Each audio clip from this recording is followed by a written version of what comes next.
sexta parte do estudo do 10º mandamento. Permitindo Deus, nós vamos concluir nessa oportunidade. Queira Deus. Se não, assim o faremos logo depois, assim que Ele assim nos conceder. Temos dado graças a Deus, porque esse mandamento ele vai nos levando ao nosso coração, ou seja, à inclinação do nosso coração. Deus, por meio desse mandamento, está nos mostrando que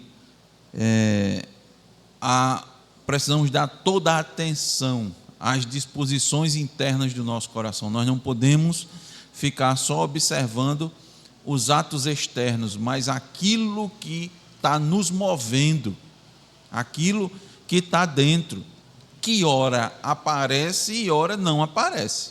Nem sempre aquilo que está no nosso coração aparece, é externado. Existem os nossos filtros, ou nós tentamos fazer as filtragens devidas, mas Deus está dizendo, cuidado com o coração. Richard Baxter escreveu um artigo muito interessante chamado A Importância Absoluta do Motivo. Aquilo que nos motiva, aquilo que está no nosso coração, aquilo que está nos dispondo, a nossa disposição, isso vai gerar atitudes externas, evidentemente, ou então não vai nos fazer agir quando deveríamos agir. Por quê? Porque a disposição interna do nosso coração está errada. Então, entre os pecados que ele proíbe nesse mandamento estão a tristeza pelo bem do nosso próximo, todos os desejos e afetos desordenados em relação ao que pertence ao nosso próximo, o que é o nosso próximo, Isso nós vamos estudar hoje, tá certo?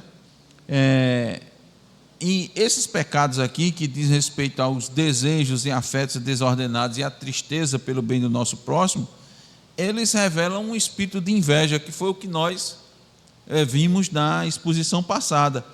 De onde é que vem a inveja? A inveja vem de um coração egoísta, de uma natureza egoísta, orgulhosa, que se recusa a descansar na soberania, na bondade de Deus. E é de tal maneira, irmãos, que a própria Escritura diz que onde há inveja e espírito faccioso, ali há confusão e toda sorte de males. Isso é importante porque às vezes a gente imagina que a inveja vem porque alguém invejou o outro, porque não tem, o outro tem e você não tem, aí você invejou. Não é verdade isso. Porque a inveja não surge necessariamente da falta, mas do orgulho de não suportar que o outro tenha, que o outro seja favorecido com aquilo e você não seja. Então, veja que coisa terrível, ela perverte, ela inverte as coisas, que é característica de Satanás, Então ele transforma a bênção alheia em motivo de dor, quando devia ser motivo de alegria, não é? Então é isso que a inveja faz, é terrível, irmãos. Os escritos de Tiago, os escritos de Provérbio descrevem a inveja como algo tão destrutivo que ele diz que é uma raiz que corrói por dentro. É comparável à podridão dos ossos. Nós nos detivemos um pouquinho, estudando sobre a questão de podridão dos ossos. Podridão dos ossos é câncer, irmão. Então a inveja é um câncer na pessoa. Quando a inveja não é mortificada, ela governa as emoções, abre espaço para pecados ainda mais graves e muitas vezes disfarçados de zelo espiritual, de senso de justiça. Então, somos sempre chamados, irmãos, quando estudamos esse mandamento, a ficar avaliando nosso coração, examinando e reconhecendo que a inveja não só ofende a Deus, adoece a alma, destrói relacionamentos, ela faz com que você resista à soberania graciosa de Deus. Deus não é só soberano, irmãos, mas a soberania de Deus ela é graciosa sobre as nossas vidas. Ela é graciosa. Então vamos avançar, irmãos, no estudo com a conclusão dos demais pecados proibidos nesse mandamento, que são a tristeza pelo bem do próximo e o desejo desordenado. Vamos abrir nossas Bíblias no livro de Salmo, número 112, os versículos 9 e 10. Salmo 112, 9 e 10. Hoje nós vamos estudar os dois últimos pecados proibidos no mandamento, que é a tristeza pelo bem do nosso próximo, que é isso que nós vamos ver agora, e depois todos os desejos e afetos desordenados para com qualquer coisa que pertença ao nosso próximo. Vamos ler juntos Salmos 112, 9 e 10. Distribui, dá aos pobres, a sua justiça permanece para sempre, e o seu poder se exaltará em glória. O perverso vê isso e se enraivece, range os dentes e se consome. O desejo dos perversos perecerá. Observe, irmãos, o coração pecador é tão miserável que faz as pessoas ficarem tristes por causa do bem dos outros. Isso é o nosso coração. Esse coração é que a gente tem que levar em consideração. É uma frase muito conhecida, muito dita no meio reformado, que é assim: desconfie das suas melhores intenções. Isso, irmãos, está baseado na Escritura, na palavra de Deus. Então, esse é o coração. Nós nascemos com esse coração, né? Nós não nascemos com um coração neutro, né? Nós não nascemos sem qualquer tipo de influência, não. Nós já nascemos inclinados para o mal, inclinados para o pecado. E como a gente nasce com esse coração, com essa inclinação, é preciso um combate muito feroz. Escute bem isso, irmãos: combate feroz. Combate feroz, então imagine sempre um campo de guerra. A gente sempre pede para os irmãos, né, fazerem montarem um cenário assim na cabeça, né? Imaginarem algo assim, um campo de guerra, literalmente um campo de guerra, uma luta feroz. Você está lutando contra o quê? Contra os sentimentos contrários à vontade de Deus. Esses sentimentos vão se levantar, eles vão trazer lembranças da sua mente que vão fortalecer essa sua inclinação. E o que é que você vai fazer? Você vai pegar a palavra de Deus, meus irmãos, você vai pegar as promessas de Deus, isso aqui que nós temos lido, que nós temos meditado, e vai usar essas armas aí, e vai praticar aquilo que Deus disse na sua palavra, e vai confiar nas promessas do Senhor para poder vencer, porque senão você vai ser vencido. Observem, Deus deseja que nos regozijemos pelas bênçãos que Ele concede ao nosso próximo, seja bênção de qualquer natureza for, seja material ou espiritual. Então, se você está vendo, identificando o sentimento no seu coração que vai contrário a isso, a se regozijar na bênção que Deus está dando ao próximo, você tem que lutar, porque você tem que entender que nesse campo de batalha aqui que a gente falou para os irmãos, se você alimenta, se você não luta, se você não combate esse sentimento, se você deixa ele quieto, aquilo é o começo da sua ruína. Preste bem atenção, o começo da sua ruína. Se você identifica essa disposição no seu coração, lute. Se você identifica essa disposição no seu irmão, naquilo que ele está falando, naquilo que ele está desejando, naquilo que ele está escolhendo, ore fortemente por ele, porque não é algo simples. Não pense que é algo simples, não. Com muita sabedoria, procure ajudar essa pessoa a vencer esta miséria. Olha por que eu digo que essa miséria. Vamos ler novamente o texto de referência. Vamos ver. Vamos lá.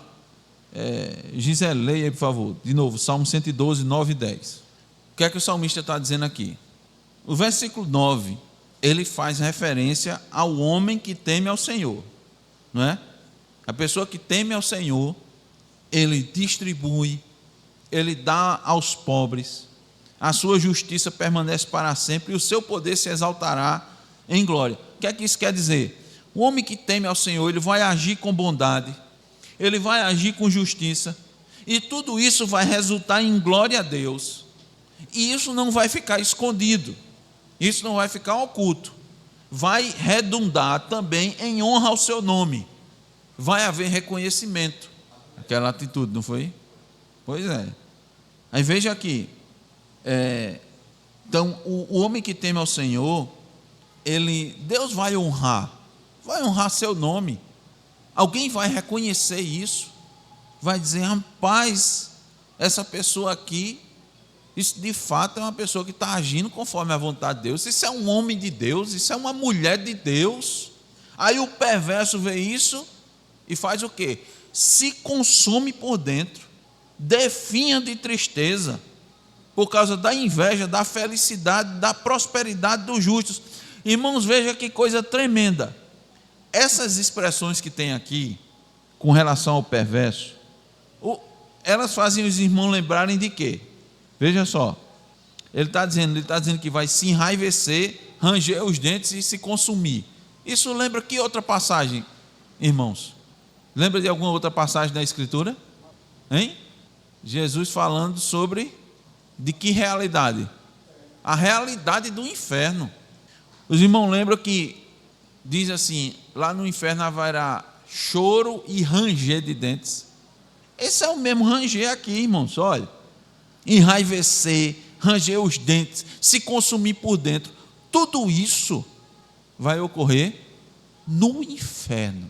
Para os irmãos para pensarem, os ímpios aqui na terra vão experimentar um pouco do que passarão no inferno durante toda a eternidade, vão chorar e ranger os dentes. Eu pergunto, não é terrível cultivar no coração um sentimento como esse? A sensação daqueles que vão para o inferno? Isso é aquele que tem tristeza pelo bem do outro, tristeza pelas bênçãos que o outro está desfrutando. Veja como é contrário daquilo que Deus deseja para os seus. Nós sempre falamos que Deus nos concede um pouco daquilo que vamos desfrutar no céu em perfeição. Quem? O cidadão celeste, ele vive aqui na terra já como um cidadão do céu, não é assim? Ele vive aqui na terra como cidadão do céu. E ele vai desfrutar algumas coisas aqui da terra, aqui na terra, ele vai desfrutar algumas coisas que ele vai ter na perfeição na eternidade. O que é? A comunhão dos santos. O que a gente fala do culto aqui no dia do Senhor, que a eternidade vai ser um culto eterno.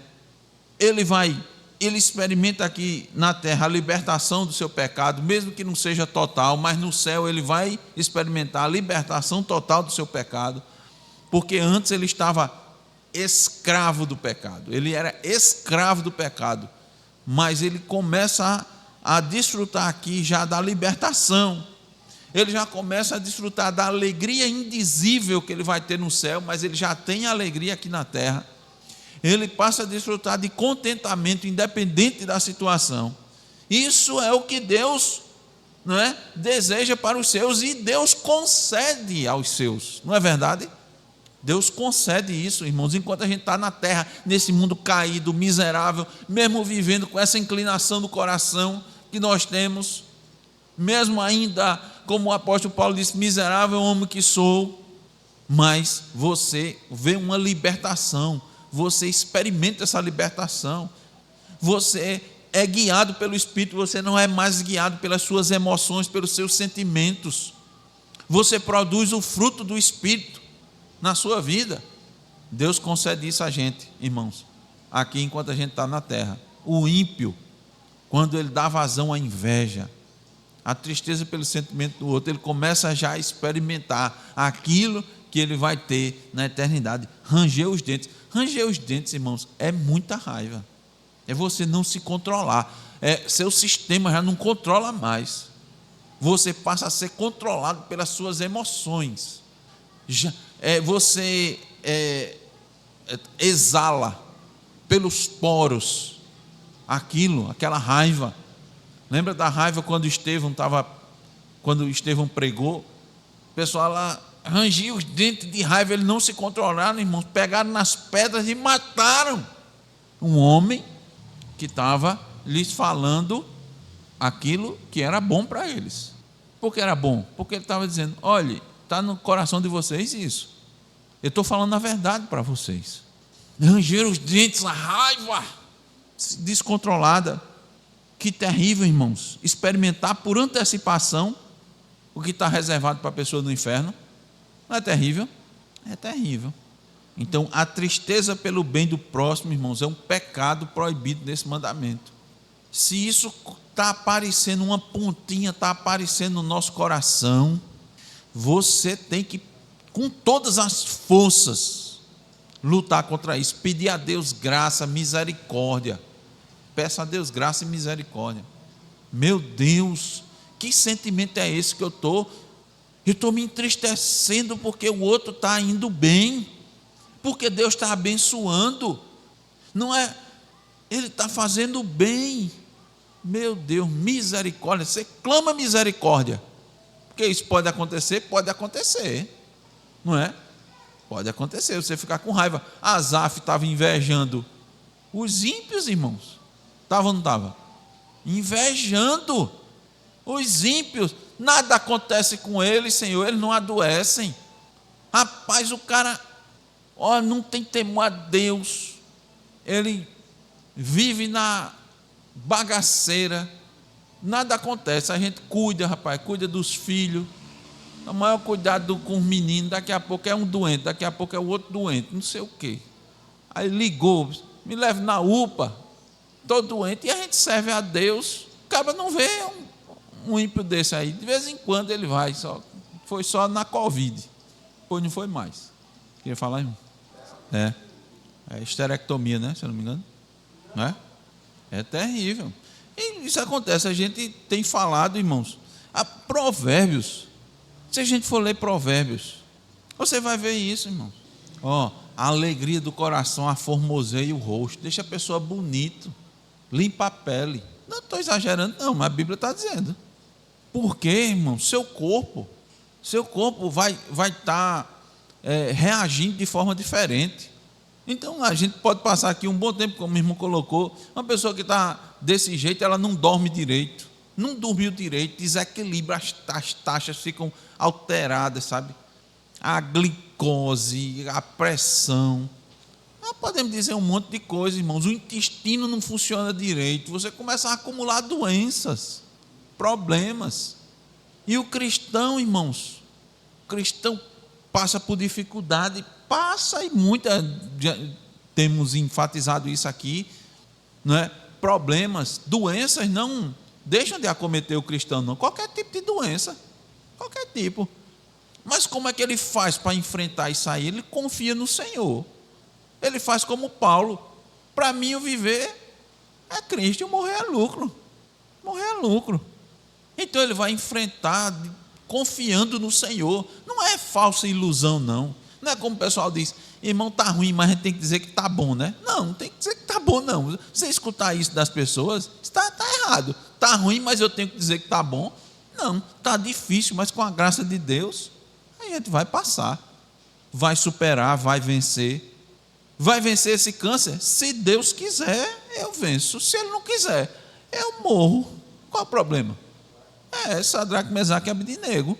Se Deus quiser me livrar, irmãos, essa passagem, se Deus quiser me livrar, não é eu dizer assim, em nome de Jesus está amarrado, está repreendido e vai acabar aqui, já está curado e não sei o quê. Sadraque, Mesaque e Abednego não disseram isso? E estava servindo ao Senhor, não estava se curvando diante de um Deus. Foi Ezequias, estava doente, se virou e disse, Senhor, dê mais uns anos, se o Senhor quiser me dar. Ele disse, dou. Paulo, Senhor, espinha aqui na carne, disse, não dou a graça. Lázaro morreu, disse, eu quero ressuscitar. Ressuscitou. Outros apóstolos morreram, Deus ressuscitou. Melhor ter ressuscitado um apóstolo do que Lázaro, né? Sim, para o ministério, para o reino de Deus. Se a gente fosse escolher, ou se fosse pensar num negócio desse, não era melhor? Já imaginou mais 2, 3 anos na vida de Paulo? O que é que ele não podia fazer? Disse, não, tá bom, já deu. O último pecado, irmãos, proibido. Vamos abrir em Colossenses 3,5. Colossenses 3,5. Leia, Ruth, por favor. Muito bem. Que pecado é esse? Todos os desejos e afetos desordenados para com qualquer coisa que pertença ao meu próximo. Olha com que natureza nós nascemos. Aqui está, olha. Fazei, pois, morrer a vossa natureza terrena. Tem 2 pontos aí na Bíblia dos irmãos, né? Então, pronto, você vai dizer como é a sua natureza. Olha como é boa. Prostituição, impureza, paixão lasciva, desejo maligno e avareza. Pronto. O que é que você tem que fazer, irmãos? Fazer morrer, lutar. Afetos e desejos desordenados advêm de quê? Da natureza pecaminosa. Você nasceu de novo. Eita, recebi um novo coração do Pai. Recebeu, coração de carne. Mas tu ainda tem uma luta aí. Tu tem que fazer morrer. Esses desejos ainda vão estar lá presentes. Qual é a tua vantagem? Tu não está mais escravo deles, mas eles estão ali. E se tu não fizer morrer, se você alimentar esses desejos, os membros do seu corpo vão executar esses desejos, não é assim? Você vai alimentando, de sorte que vai acontecer. Por isso, irmãos, que esse mandamento não diz só respeito à questão de você só simplesmente fazer, é aquilo que você está desejando. Não fez, mas está desejando, está pecando, não está não, João? Está pecando. E pior é quando isso se concretiza, porque se você está alimentando esse desejo, irmãos, invariavelmente você vai fazer ele acontecer. Na oportunidade, na primeira oportunidade, muito provavelmente você vai fazer acontecer aquilo dali. Então é preciso mortificar esse desejo, não permitir que os membros realizem as ações pecaminosas. Então aqui nós estamos falando de abstinência, matar de fome, negar, lutar até as últimas forças. Então não são só as ações erradas que são pecaminosas, as atitudes mentais erradas também são pecaminosas. Desejos, motivos, atitudes mentais também são pecado quando são contrárias ao mandamento do Senhor. Por isso que a gente está estudando o mandamento está apontando, isso aqui está errado. Eu estou desejando isso, está errado. Eu estou querendo aquilo do outro, do meu irmão, está errado. Eu estou me entristecendo. Olha, você olha para si mesmo, olha no espelho e diz: rapaz, eu estou triste com o quê? Não, eu estou triste porque fulano tem e eu não tenho. Meu Deus, misericórdia, olha o que é que está no meu coração. Quem disse isso para você? Quem disse a você que isso era errado? Quem disse? A lei de Deus. Seu coração vai dizer que está errado? Não. Seu coração vai arrumar um jeito de justificar esse seu sentimento. Vai levar você a coisas ruins. No mínimo, presta atenção, no mínimo, você querer lutar para ter a mesma coisa do outro. No mínimo. Mas você vai lutar para ter por causa de quê? Da inveja. Para dizer assim, ele tem, eu também preciso. Tem muita gente que faz isso, irmãos. Olha fulano, lutou, rapaz, e conseguiu. Qual foi a motivação dele? Entende por causa da a importância do motivo? Qual foi o motivo? Foi a glória de Deus? Foi melhorar a sua condição? Foi ajudar o próximo? Foi melhorar a sua família? Não, foi a inveja. Ele pode ter conseguido alguma coisa boa para a família? Pode. Entende porque eu falei para os irmãos que tem coisas que são disfarçados? Atitudes podem disfarçar motivos errados do coração. Você tem que verificar o seu coração. Tem muitos exemplos, irmãos, disso, por conta disso. Então, concluindo, irmão, vamos fazer um apanhado desses pecados proibidos nesse mandamento. Esse mandamento nos leva ao ponto mais profundo da lei de Deus, que é o coração humano. Ele vai lá para o coração. Mostra que não nos preocupemos somente com os atos externos. Claro que eu tenho que me preocupar com aquilo que eu faço de errado, né, externamente. Mas eu tenho que ter muito cuidado nas disposições internas da alma, no descontentamento com a providência divina. Por que Caim chegou a matar seu irmão? Primeiro nasceu aonde? No coração. E Deus advertiu a ele, não foi? Inclusive tem uma meditação que o irmão colocou, foi? A respeito dessa questão. Ele alimentou isso no seu coração. Mas Deus disse: o teu desejo está diante de ti, cumpre a você dominá-lo. Olha aqui, mortificar. Olha, irmãos, Gênesis falando exatamente o que Paulo está dizendo em Colossenses: fazei morrer a vossa natureza. Deus disse para Caim: mortifique Caim, mate esse desejo. Não deu ouvidos ao Senhor, não deu ouvidos. Então, irmãos, esse mandamento revela essas manifestações internas da alma, o descontentamento com a providência divina, reclamar de Deus, a inveja, a tristeza pelo bem do próximo, desejos e afetos desordenados. O descontentamento é, na essência, uma acusação contra Deus. Quando você está reclamando da situação, você não está contente, estou reclamando. Você está dizendo, a providência de Deus é injusta para comigo, está falhando para comigo. Foi o que o povo fez no deserto, nós vimos, murmurou, irmãos, e sobre eles vieram severas consequências. E Paulo disse, isso aconteceu para a advertência nossa, da igreja. Reclamar do estado em que Deus nos colocou é rebelião. É rebelião. Deus leva a sério, irmãos, a nossa insatisfação, a obstinação. A inveja não nasce por causa da falta, nós vimos isso, mas da comparação orgulhosa. A inveja não é só rejeição à soberania divina, ela também abre caminho para pecados maiores. Abre caminho para pecados maiores, porque um abismo chama outro. A Bíblia está nos alertando, irmãos, desses pecados. A palavra de Deus está nos dizendo. Deus está dizendo, olhe, eu não quero só que vocês estejam com as mãos limpas, mas também com o coração puro. Talvez aí a gente entenda, vou abrir um rápido parêntese, irmãos. Entenda algumas expressões na Escritura que parecem ser contraditórias. Por exemplo, com o próprio Davi. A Bíblia, Davi era um homem segundo o coração de Deus, não diz isso? Mas um homem matou, adulterou, mentiu. Como é que pode um negócio desse? Como é que esse homem é um homem segundo o coração de Deus? O coração dele era voltado, ele tinha prazer no Senhor, mas ele era miserável. Ele alimentou a natureza, o desejo pecaminoso, e o resultado foi aquilo. Então, irmãos, ao encerrarmos o estudo da lei de Deus, e aqui nós estamos encerrando o estudo de toda a lei, né? Como o irmão enfatizou, né? Nós chegamos, acho que talvez a quase 3 anos de estudo de todos os mandamentos, né? Hoje é o último, foi rápido, foi. Diga, João, nós já vimos os deveres. É porque a gente passou muito tempo em quê? No nono, não foi? Pronto. O nono, irmãos, a gente sabe, a gente estava falando da lei de Deus, né? Vendo uma figura da lei de Deus, a gente conversando e discutindo sobre, a gente vê a lei de Deus, ela está toda interligada, né? Ela está toda interligada. Muito daquilo que a gente estuda no mandamento está servindo para o outro mandamento. Muitos pecados que nós evitamos com um mandamento, não quebrando um dos mandamentos, nos ajuda a não quebrar os outros mandamentos. Eu dou graças a Deus, o irmão está dizendo que é curto, né? Quer dizer, alguns iam dizer, meu Deus do céu, quase 3 anos, pastor, eita negócio cansativo.